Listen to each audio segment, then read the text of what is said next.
last Friday, instead of declassifying information related to potential links between the Wuhan Institute of Virology and the origin of the coronavirus disease as required by law, the Biden administration simply released a 10-page summary of the findings. Now, this demonstrates the Biden administration is not only running from accountability for unscientific lockdowns and mandates, but from transparency with the American people. Why are they afraid to share the information with the people they work for, the American people?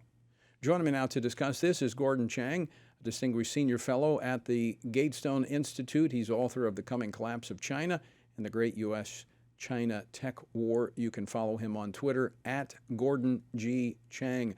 Gordon, welcome back to Washington Watch. Thank you so much, Tony.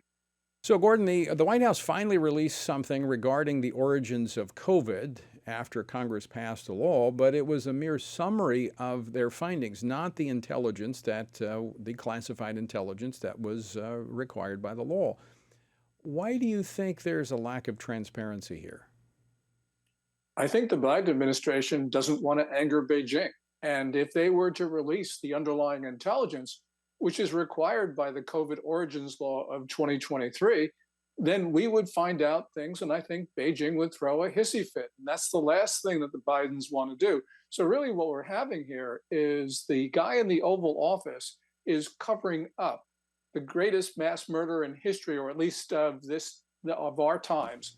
And, he's basically sided with the Communist Party over the American people.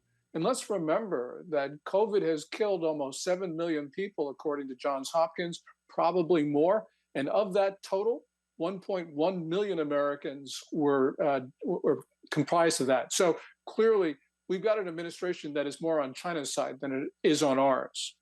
So from this 10-page report, and I've read through the report, and even some of it is redacted, what did we learn? Did we learn anything from this summary? Actually, we didn't. Remember in 2021, Biden prepared an unclassified summary of a 90-day investigation. And we basically learned the same things this week that we did 2 years ago. What we really need is the underlying documentation and the underlying intelligence. Even if redacted, I think that we're going to find out a lot. And the Biden administration doesn't want us to see that. There have been, in this, and it's really just a hodgepodge because they said this, they said that, and so there's no conclusions based upon what they have here. And even suggesting that, well, it didn't look like it came from the lab, it could have been natural in its occurrence. But then there are reports that said this was engineered, and even some in China saying that this was a bioweapon. What are we to make of this?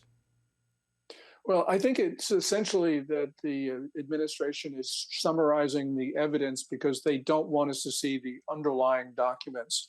We know that the circumstantial evidence is overwhelming for a lab leak because you have researchers at the Wuhan Institute of Virology. The first three were actually technicians there. And the zoonotic theory just doesn't hold water. Here you have bats in southern China, gave it to an intermediary mammal that traveled, 700-800 miles north, and then infected a human only within like a couple miles of the Wuhan Institute of Virology, which is essentially a biological weapons lab. That doesn't really make sense to anybody, except, of course, for those who want to protect the Communist Party of China. When you take this, when you look at this in the totality of what's happening with the Biden administration, Hunter Biden, payments from China, is there a connection here?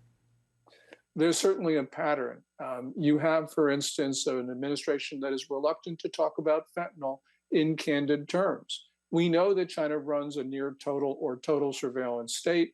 The fentanyl gangs could not operate without the approval of the Communist Party. The Chinese central government diplomats support the fentanyl gangs. The gangs launder their money through the Chinese state banking system. And what we have is 65 to 75,000 Americans last year died from doses of illegal fentanyl from China. And again, you have an administration that is siding with the Communist Party against the American people. Xi Jinping did not get to vote for the president, but it looks like he's determining what the president of the United States does. Tens of millions of Americans got to vote.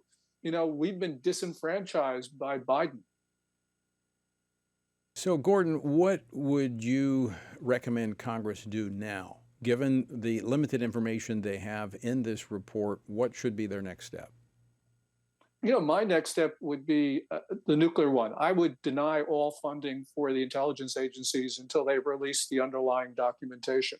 You know, we have an FBI, we have a CIA, and I'm sure they do some good things, but on balance, I'm really starting to wonder whether they serve the American people. So I'd say to them, look, if you don't do this, we're just not going to fund you.